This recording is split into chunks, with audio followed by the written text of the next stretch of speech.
Hey, and welcome to episode number 72 of the Brave Widow Show. Today, I speak with Roberta Love, and her story is a remarkable story of resilience, of overcoming some very unique challenges, and having the ability just 2 years later to smile, to laugh, and to have found joy and rediscovery of her future self, which is amazing. So let me introduce you to Roberta. Roberta Love is Italian. She moved to the United States about 5 years ago because her husband, at the time her boyfriend, got a job in California. She is a high school chemistry teacher, and she currently lives in the Bay Area of California. I cannot wait for you to hear her story and her thoughts on rediscovering your future and dating after loss. Let's dive in.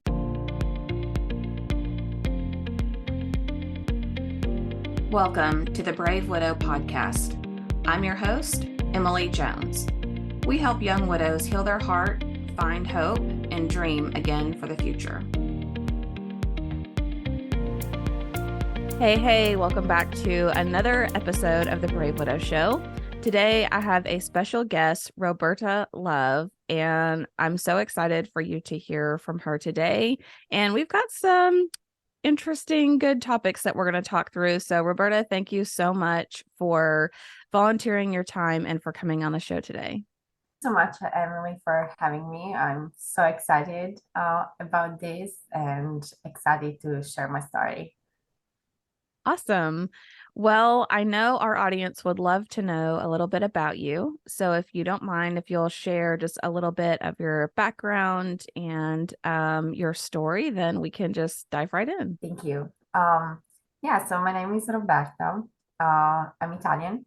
I was born and raised in Italy. I am a high school chemistry teacher, and I have started this job very recently. In fact, when I moved to the States about 5 years ago. I met my husband Jack at the time I met my husband Jack in Germany of 2016. He was doing a postdoc study. I was doing my PhD, and very romantically, we met in a laboratory asking each other, "Do you need this instrument?" So Oh, that's I how we love met. that. That's like a good movie opener right there. Hey, do you need this instrument? Because I need it. And at the beginning, we would just hang out as friends because none of our friends in common were very spontaneous. And so it was always the two of us, and then we started dating. And then we both left Germany after living together because Jack got a job back in California. Jack, he's from Boston, so he went back to the States. I went back to Italy. We spent 1 year apart. And then I decided to visit him during the summer after 1 year. And I came here with one suitcase and I never left basically. And we decided to get married like after 2 months I was visiting him. Wow, that's amazing. Was it a major culture shock or difference of being in California versus being in Italy? A little bit. I've traveled a lot in my life. I didn't feel too much of a cultural difference with Jack. I think Jack was a little bit of like in the middle between American culture and European culture. And I think that's because also he has traveled a lot in his life. So it was a little bit of a cultural difference. I definitely didn't understand why people would go around like with huge coffee mug or tea mug the whole time, which now I do and I love it. But even the simplest things are like, why all the people are carrying some coffee around and huge quantities of coffee? I know. I went to England for the first time just maybe a year ago. Maybe it's been almost 2 years ago now. And just not knowing any better, I just walked up and asked for coffee, and they're like, "Well, yeah, but what kind?" I'm like, "I don't, just like coffee." They're like, "No, we don't just have coffee. You have," and so I figured out how to order an Americano, but it was It's definitely a big difference where you get the weird Yeah. looks of you just want coffee. What does that mean? Yeah. But yeah, so you guys met uber romantically by being like, "Hey, do you need this instrument?" In a laboratory, which is amazing. And it feels like one of those things that was just meant to be, where you came to California and you visited him and really just ended up staying with him from then moving forward. Was it very challenging just adjusting your life, or you felt like everything just kind of seamlessly fell into place? It was a little bit challenging, but honestly, with Jack's support, nothing seemed impossible. Like, I didn't want to leave after spending 1 year apart, and like, we realized how much we loved each other. And so we got married, and I knew I had his stability and his support no matter what. And I'm also pretty determined. So I tried to find resources for myself, especially the first year I was here because I couldn't legally work. I was waiting for my work visa. And so I found a ton of volunteer activities to do, which gave me insight on what I wanted to do with my life, which was becoming a teacher. So it was challenging, but yeah, with Jack's support, it felt relatively easy. And I never felt I cannot do this. I love that. I love how you said with his support, nothing seemed impossible, which is awesome. And I think one of the wonderful things about the relationship that we have with our person is that love and support is so empowering and powerful in, us just getting through those challenges of life. So, how long were you married and together before he ultimately passed? We worked together for about 5 years, and he passed away 1 month short of our third year anniversary. So at the point, yeah, we were married almost 3 years. And was it something that was expected or completely unexpected or Unexpected. So it was, like quite um, a surprise. He left. We were coming after pandemic, and we did a little bit of traveling together, and then we had a lot of bachelor and bachelorette parties the year because a lot of our friends were getting married after pandemic. So he flew with one friend to Kentucky because one of our friend was having his bachelor party there, and they rented out two boats. They were by a lake, and somehow he slipped on the boat, hit his head, and drowned. So was I don't know. It's like I even to this day it's hard to accept it because nobody really saw what happened. And so, yeah, I got the phone call, and then in my head, it was like, okay, there is still hope. Maybe they'll find him. But in reality, I knew he was just dead. And they ended up finding his body after a couple of hours. I got the phone call. that had to be a very just I can't even imagine how difficult of a situation that is because he was in another state when that happened, right? So Yeah, you probably felt very helpless, like you can't go help look for him. Should you go? Should you stay? That must have been a very just helpless time that you went through. yeah. And then, like, the fact that afterwards I realized, okay, the only time I'm going to see him and the last time is going to be at his funeral. So that was also pretty hard to accept.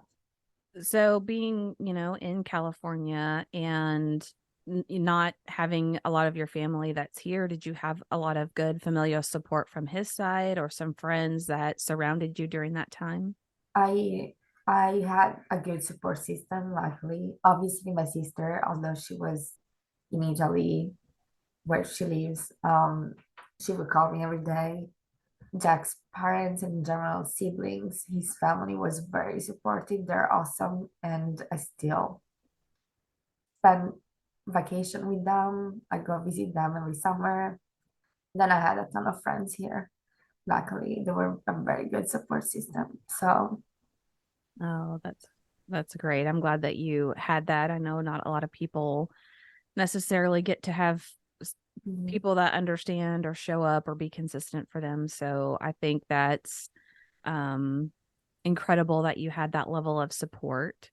So that's been what, just over 2 years ago now. yeah. And usually, what, as I talk with people, kind of that 2 to 3 year mark is really where people are discovering, who they want to be now, what their future looks like. Because when our spouse died, a lot of those dreams felt like they just shattered. Mhm. So, what has that experience been like for you over the past couple of years as you're trying to figure out who you want to be and what plans you want to have for the future? It has been quite a journey as, Jack and I were both relatively young. I mean, I'm now 34. He passed away when he was 33. So obviously we were planning a future together. We just moved to a bigger place. And then after not even a couple of months, he died. So it started with trying to figure it out my everyday, like how I'm going to cover the rent by myself. That was a priority, right? I had to figure it out that quickly. How am I gonna make it until the end of the month? Can I make it until the end of the month? And so at first it was like a survival battle. Luckily, as I said, I had a huge support system, and I knew that like I would find a solution, and that support system would have helped me no matter what. And then after a few months, things start to kick in, like he's not here anymore. Like we're not gonna have children.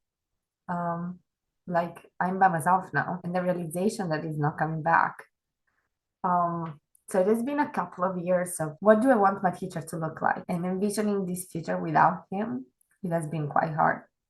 Things have shifted, and I believe they still will keep shifting as I go through journey of self-discovery. The first year, I tried to take care of myself as much as possible, and I wasn't even envisioning a future. It was hard because I only took 2 weeks off from work after he died, and then I went back right to work out of necessity, not because I really want to, Right. out of necessity. So the first year was like getting up, taking care of our dog, going to work, coming back exhausted, bring the dog out again. Hopefully, I can eat something healthy and repeat all over again the day after every day. So the first year, I wasn't even thinking what my future is going to look like because every time I thought about it, I would go into desperation mode. Like, he's not here. We're never going to have children. Why did he have to die so early? Why did he leave me? And it was quite painful because Jack was the best person I knew. And Yeah. our relationship was amazing.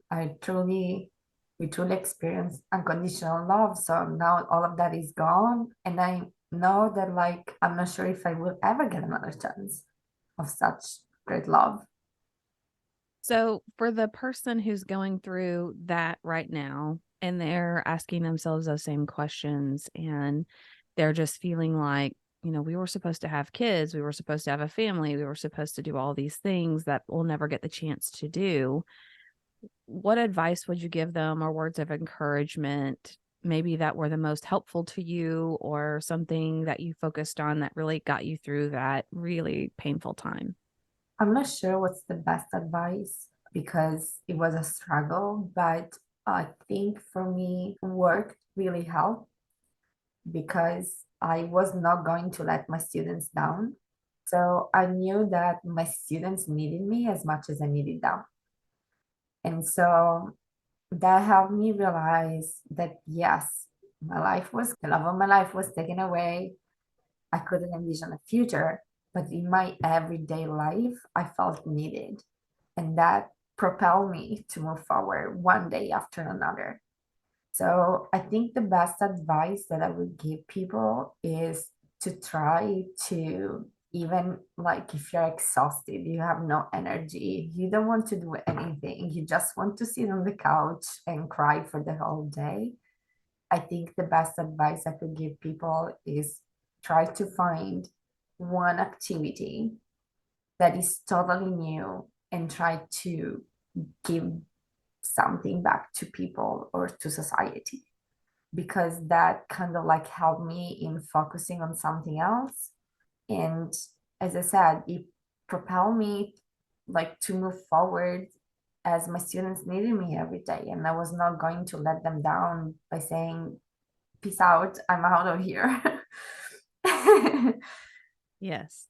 Yeah, I think sometimes it does help to feel like there's still some sort of purpose and meaning in the rest of your life, because it is easy to feel like, well, what's the point now? I don't want Right. to have to live my life if I can't live it with my person. So having that purpose, feeling like you're giving back or feeling that people are counting on you can be really helpful, during that time. Um, as you started to move through those months and think about, okay, well, who am I going to be now? Or what kind of things do I like to do now? What did that journey look like for you as you started to maybe try new things or think about dreaming again for your future?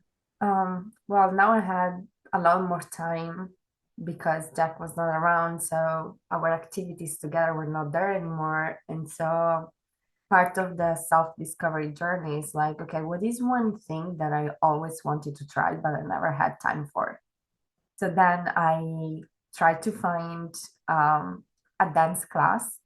I always wanted to try a dancing class, and it was not a priority in my life before. And now I've decided, okay, I need this. I'm going to find a dancing class, and I did. It was quite embarrassing at the beginning, to be honest. Like among all the other feelings and like feeling exhausted, just wanted to lay on the couch. At the beginning, I was very unsure about it, but then the more I went, the more I realized, okay, I need this because for 1 hour of my dance class, I can just switch off my brain, listen to the music. I'm doing some physical activity. So that's good for my mental health as well. And I need that. So that was one thing I started like doing. What do I need right now that would make me feel a little bit better, even for like 10 minutes? So the dance class was one. And then I started to apply the same kind of reasoning to other activities. So it was like, okay, what do I need during the weekend? Like my weekends are empty, Jack is not there, I'm exhausted, and I would like to sleep the whole time. Depression is kicking at that point, right? Like, what do I need to do? What do I need to have to feel less lonely, to occupy my time? And sometimes the easiest thing was going on date. It was hard sometimes to see my friends because I knew that with them I couldn't hide anything. And sometimes I needed a break from my mind. I needed a break from thinking of Jack and the loss. And so sometimes it was easier to go on dates and talk to a stranger and pretend that everything was fine. Hmm. So as you were going out on dates, and I love the fact that you took a dancing class and that helped, take your not take your mind off of things, but it helped you to focus your thoughts on something else and be able to just have your mind focused on that moment. So as you were starting to date and talk to people and like you said, almost have a sense of normalcy, like my life is not defined by the fact that I'm widowed. Were you thinking about dating like just for companionship or friendship more so than trying to find a new relationship, or how are you viewing it early on? Um, it was just for companionship. Like the loneliness at the point was so deep. And I was craving the hug, the physical touch, the attention. and it was easier to look for those things in somebody that wasn't my friend, you know. Because obviously my friend would also hug me, but it didn't feel the same. So I was just going out for companionship, trying to switch off my brain for 2 hours, 1 hour, and try to get to know the other person. Uh, and that was like a good distraction in a way. Right. Um, So, what were some things that you enjoyed about your dating experience? And what are some things that maybe were less enjoyable or that you, you wish you could have avoided? I would say, well, we went through different stages. Some good things is like definitely seeing new places. I've always been like, I get bored pretty easily, so I need to do different things in my life and going out and seeing new places. That definitely was like a good motivation factor, which like kind of give me a break from my mind. It's like, oh, this is a beautiful spot. I've never been here.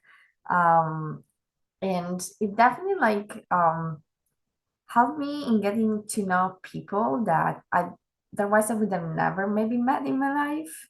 And actually with a couple of people that I start dating, now we are very close friends. And that has been so awesome because they were friends after Jack died, you know? And so they kind of like got to know me as already a widow, and I didn't feel the need to justify my behavior, my erratic behavior. I didn't feel the need to justify my moodiness. And so it was actually easier to see them than my regular friends at times because they already got to know me like that. And I could just, I was just feeling I could be myself 100% without people feeling like pity for me or not understanding why I was feeling that way. They instead understood and they supported me. And so, with a couple of those people now, we have a good friendship, which is awesome. Yeah, that's great. So, it's almost like as you were meeting these new people and becoming friends with them, that, they just knew you as you were now, not the person that you were before. So there wasn't like this overshadowing of, oh, you used to do this and you used to be so Yeah. happy. And, now everything's so different. Like all they knew was the person that you were today. And that probably did feel very freeing. Yeah, exactly. And also the validation, one other positive aspect is the validation that like everybody has things from the past. And I remember this one guy I went out with early on. He told me like, "Oh, you just lost your husband." It was like maybe 6 months after, 7 months after. "Oh, you just lost your husband. I'm sorry, like I cannot date you. You have too much baggage." And I'm looking at him and it's like, oh, so you don't have any baggage? Like you're 35. If you don't have any baggage, where have you been living? Like in a vacuum? Like everybody has baggage. Um, so that was like kind of like beside that one guy, I was positive, like I was surprised by the fact that like everybody has their own experiences. Mm, some are more traumatic, some are less traumatic. But like in that, I felt less lonely. Like, okay, I'm not the only one struggling. There are many more people that are struggling as much as me, more than me, less than me, but we're all struggling. So that felt less lonely. Yeah. Yeah, I totally agree. When you're, dating and you're in your 30s and 40s, I mean, I've seen a lot of people in their 40s that have never been married or, they've been divorced 3 or 4 times. And I think everybody has, like you said, their own emotional baggage or even small traumas or things that they've been through where it's like, if you're living life, you're going to have some major challenges and things that come your way. And one of the things that I noticed, especially through dating apps and things, is if I didn't make it a big deal that I was a widow and that I was going through all this, and I just talked about it like it was normal, then generally the other person didn't really care. We would talk through it. They might have some questions, but it wasn't a big deal. But in the beginning, if I made it seem like it was a big deal, then I think that tended to either entice the wrong people or scare off, some of the other ones that were like, I don't know Yeah. if I want to handle all this. So, Yeah. But like coming back to your question, negative things. um, it has been quite hard to adjust to people for me.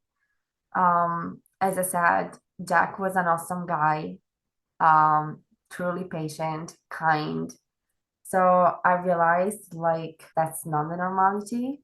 And it has been hard to sometimes justify what people say or people's behavior without finding them at fault of something. Or yeah, it has been quite hard for me to just like look at another person and assume the best intention. So that's one negative thing.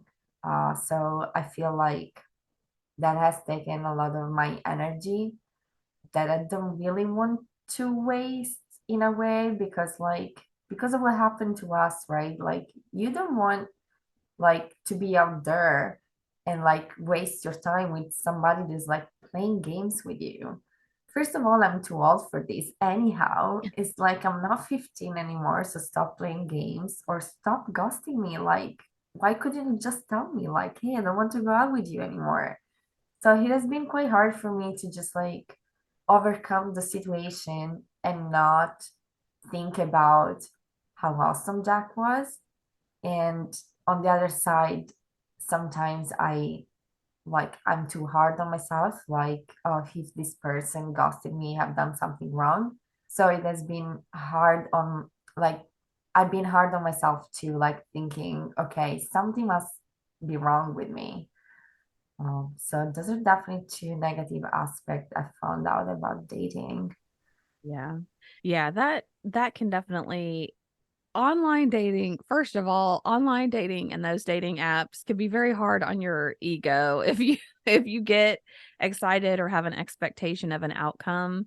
And I don't know how many times, multiple times I would get on and off. Mhm. Because it's just exhausting, like repeating who you are to people over and over and over. And I got to the point I would just copy and paste. Like, they want to know about you and kind of your story. And I would just copy and paste that in. And I had to let go of expecting an outcome or getting really excited about seeing a certain profile or somebody that I thought was super interesting, and really kind of surrender that this was going to be a marathon.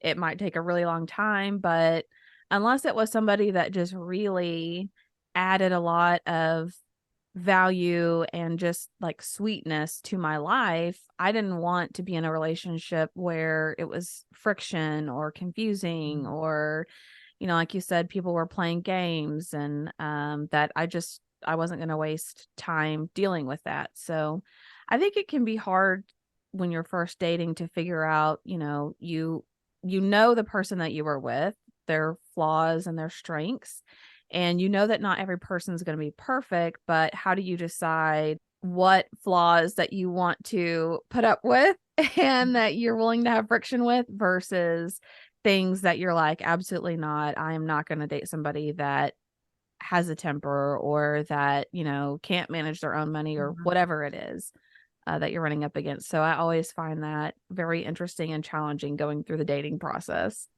Yeah. And like to be fair, I also met a few people like organically. Like I was at a brewery and a guy approached me, or I went skiing and then I met a guy. Like I met also people organically and went up exchanging for numbers. But nevertheless, it made me realize how much people know themselves and what they want. And that has been quite frustrating at times because, yes, I have experienced a loss and I've gone through an identity crisis of like who I am now without my partner. But nevertheless, because I had that awesome relationship, it made me realize I know what I want in a partnership. And so I never met a person and be like, and I never was confused about it. Like, this is what I want and this is what I'm looking for. And I found very rarely that the person in front of me knew what they wanted or what they were feeling. Sometimes they couldn't even like vocalize it, what they were feeling. And instead, like with Jack dying, I learned how to vocalize what I was feeling at all times because I needed to, because so my friends could help me. Like, this is what I'm feeling, this is what I need. And so every time I met a person, I knew exactly what I wanted from that person or what I didn't want from that person. And yeah, it was something that surprised me, honestly, like how little insight some people have and how they cannot express their wishes either because they don't know them or they don't know how to vocalize them. Yeah, I think especially going through what we have with losing our spouse, I think that really helps us sharpen our priorities.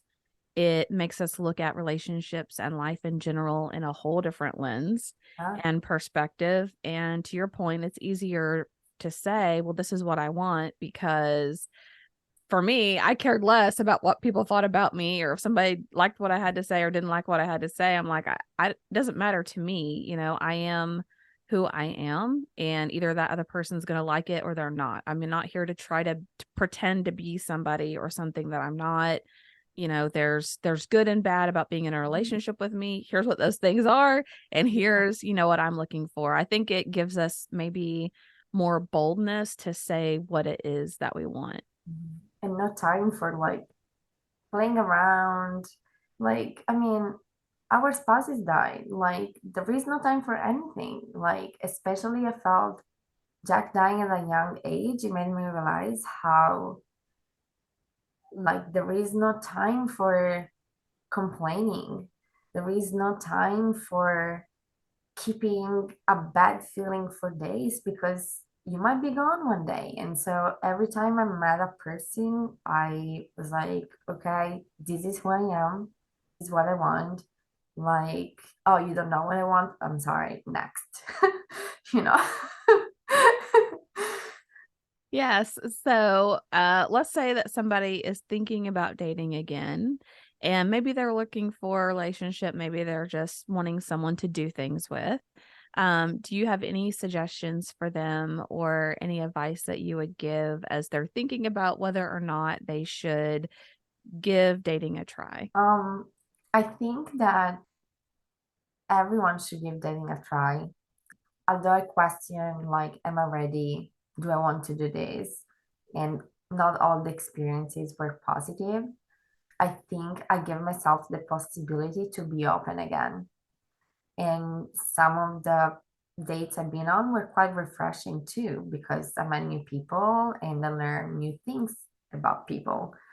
So I think even like the best advice I could give, even if you think you're not ready, I think like everybody should give it a try. And we don't need to necessarily define intentions at the beginning.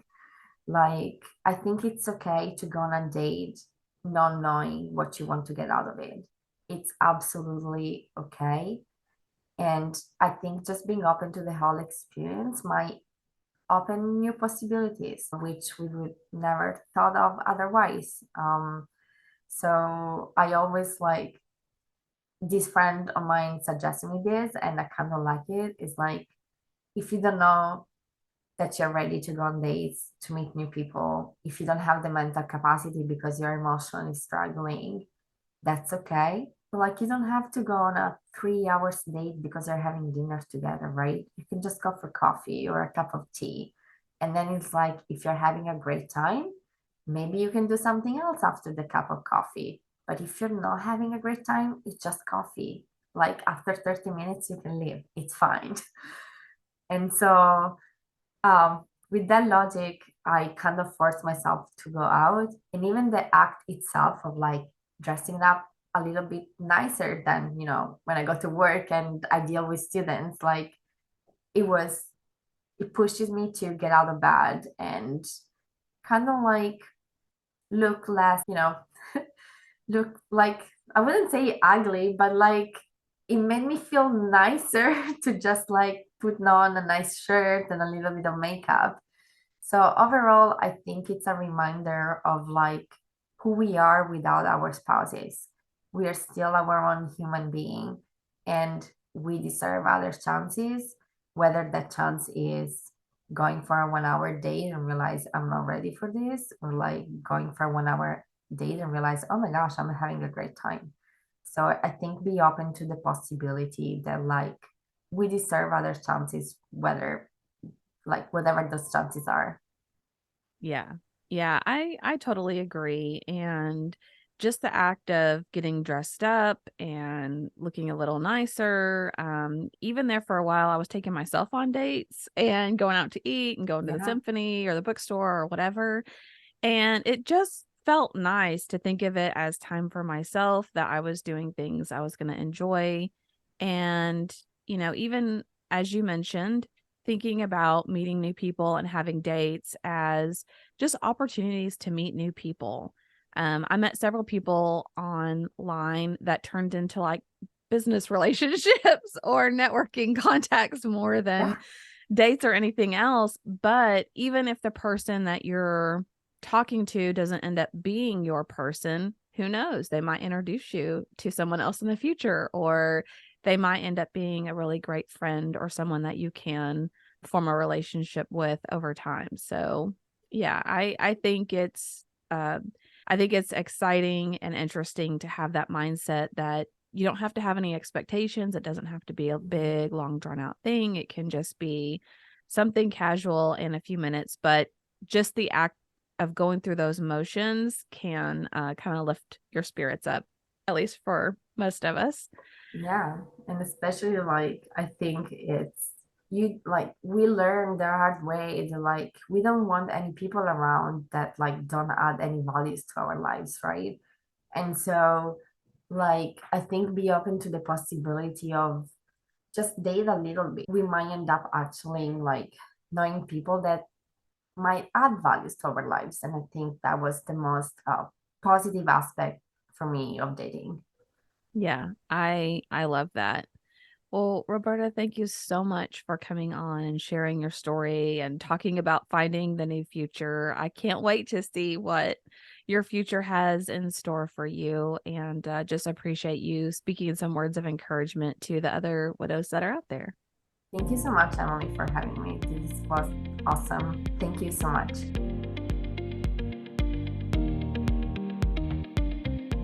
Hey guys, thank you so much for listening to the Brave Widow podcast. I would love to help you take your next step, whether that's healing your heart, finding hope, or achieving your dreams for the future. Do you need a safe space to connect with other like-minded widows?